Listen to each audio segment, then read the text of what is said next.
Hello guys, welcome to my under blog. তো যিসকলে MT-15 ride কৰিছে তেওঁলোকে গম পায় MT-15 সিটটো ইমান এটা কমফৰ্টেবল নহয়, বাট এয়া মোৰ চাওক সিটটো কিমান এটা কমফৰ্টেবল। এতিয়া ৰাইড কৰি খুবেই ভাল লাগিছে আৰু মানে এৰিয়া অফ কণ্টেক্ট যিমানখিনি আপোনাৰ বেছি হ'ব সিমানে আপুনি আৰাম পাব। তো এয়া চাওক কিমানখিনি মানে অলপ ৱাইডটো কৰা হৈছে, মানে ছাইডতো এয়া মডিফাই কৰা হৈছে অলপ, আৰু ওপৰখিনিতো কৰা হৈছে। তো ক'ত কৰিলোঁ, কেনেকৈ কৰিলোঁ সকলোবোৰ গম পাব। তো ভিডিঅ'টো শেষলৈকে চাই থাকক। লেটছ গ'। তো বেছি দেৰি নকৰি একদম লোকেশ্যনৰ পৰা আপোনালোকক ভিডিঅ' দিছোঁ মই। ইয়াত চিটটোত ফাৰ্ষ্ট টাইম খুলি লোৱা হৈছে। তো সকলোৱে জানেই চিটটো কেনেকৈ খুলিব লাগে MT-15ৰ। তো তাৰপিছত চিটটোৰ মেইন বডিটোৰ ওপৰত যিটো আপোনাৰ এটা কাভাৰ থাকে, সেই কাভাৰটো ফাৰ্ষ্ট টাইম ইয়া গুচাই আছে এতিয়া।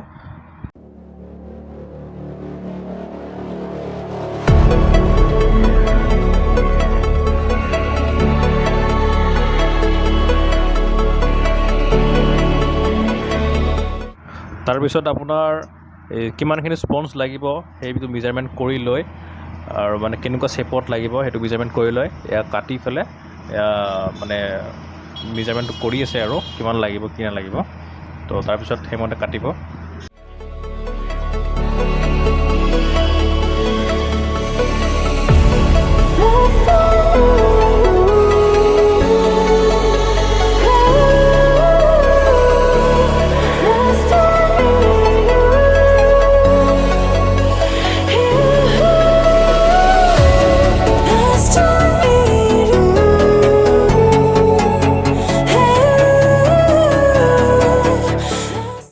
তো বহলটো যে বঢ়ালে মানে আপোনাৰ ছাইডত যে এক্সট্ৰা সেইটো লগাই দিলে, এইটো কেনেকৈ কি কৰিলে দাদাই? বহলটো আপোনাৰ এই 1 ইঞ্চি ফৰ্মটো ছাইডত এনেকৈ লগাই দিলে বহি আপুনি আৰাম পাব আৰু কমফৰ্টেবল হ'ব, দূৰ ৰাস্তা যাবৰ কাৰণে বঢ়িয়া হ'ব। অৰিজিনেলটো আপোনাৰ একো নাথাকে, এইটোৱে থাকে। গতিকে আমি 1 ইঞ্চি ফৰ্ম এটা পেডিং কৰি দিছোঁ। পেডিং কৰি দিয়াৰ পাছত আপোনাৰ লং ড্ৰাইভ কৰিব সুবিধা হ'ব, আৰু প্ৰব্লেমটো নহয় আৰু।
মানে অৰিজিনেল বহুত কম আছিলে ফৰ্মটো দিয়া হ'ল যাত নেকি চলাই অলপ আৰাম পায়, আৰু ইয়াতে ফৰ্মিং কৰা হৈছে কমফৰ্টেবলৰ কাৰণে, লং জাৰ্ণি কৰিবৰ কাৰণে বহুত সুবিধা হ'ব।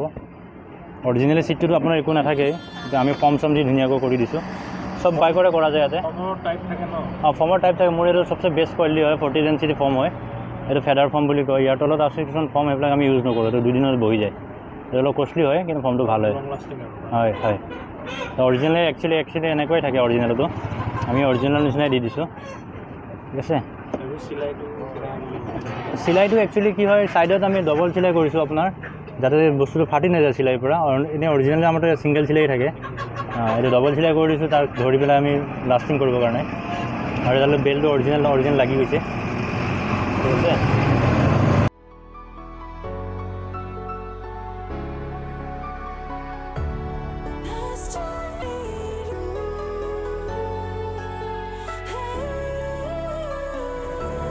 চ' ফাইনেলি ছিটৰ মডিফিকেশ্যন কমপ্লিট হৈ গৈছে আৰু এয়া ছিটটো এতিয়া লগাই দিয়াও হৈ গৈছে আৰু এতিয়া বহি কেনে চাওঁ এবাৰ কেনেকুৱা আগৰ দৰেই আছেনে নে এতিয়া কমফৰ্টেবলটো বেছি হৈছে এবাৰ চাই লওঁ বহি কেনে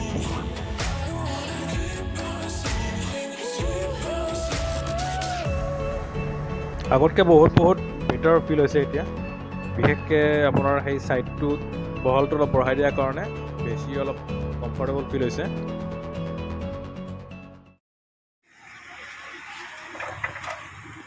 এইটো কি গাড়ী এইটো আপোনাৰ Yamaha RX100 হয় বহুত পুৰণা গাড়ী হয় এটা আমি ছিটটো বনাইছোঁ মডিফাই কৰি এনেকৈ কাৰ্ভ চাৰ্ভ দিছোঁ ডবল ছিটাৰ হৈ গৈছে মানে ছিটটো আগতে প্লেইন আছিল আগতে ছিট আছিলে Yamaha RX100 প্লেইন আছিলে হয় এতিয়া অলপ কাৰ্ভখনে অলপ ছেফটো আনিছোঁ অৰিজিনেল টাইপৰ অলপ মডিফাই কৰা হৈছে অলপ ভাল লগা হৈছে হয় এটা বেল্ট লগাইছোঁ কিবা পেপাৰ চেপাৰ থ'বৰ কাৰণে সুবিধা হ'ব ভাল লাগিছে এটা কাম আপোনাৰ গাড়ী ছিট কভাৰ হয় 4 চকা 4 হুইলাৰ যি হয় তাৰপিছত মেট্ৰেছ আৰু আপোনাৰ পালেঙৰ হেডবোৰ্ড এইবিলাক সকলোবিলাক বস্তু হৈ যাব আমাৰ ইয়াতে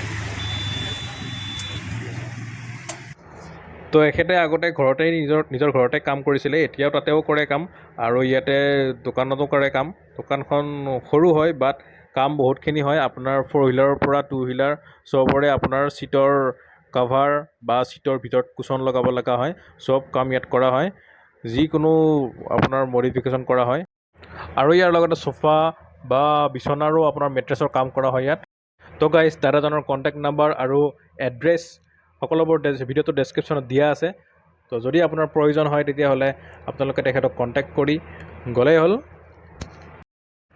আৰু যদি ভিডিঅ'টো ইউজফুল বুলি ভাবিছে আপুনি তেতিয়াহ'লে শ্বেয়াৰ কৰিবলৈ নাপাহৰিব আৰু মোৰ চেনেলটো যদি প্ৰথমবাৰৰ বাবে আপোনালোকে ভিজিট কৰিছে তেতিয়াহ'লে ছাবস্ক্ৰাইব কৰিবলৈ নাপাহৰিব আৰু যদি ভিডিঅ'টো যদি সঁচাকৈয়ে ভাল লাগিছে তেতিয়াহ'লে লাইক এটা কৰি দিব আৰু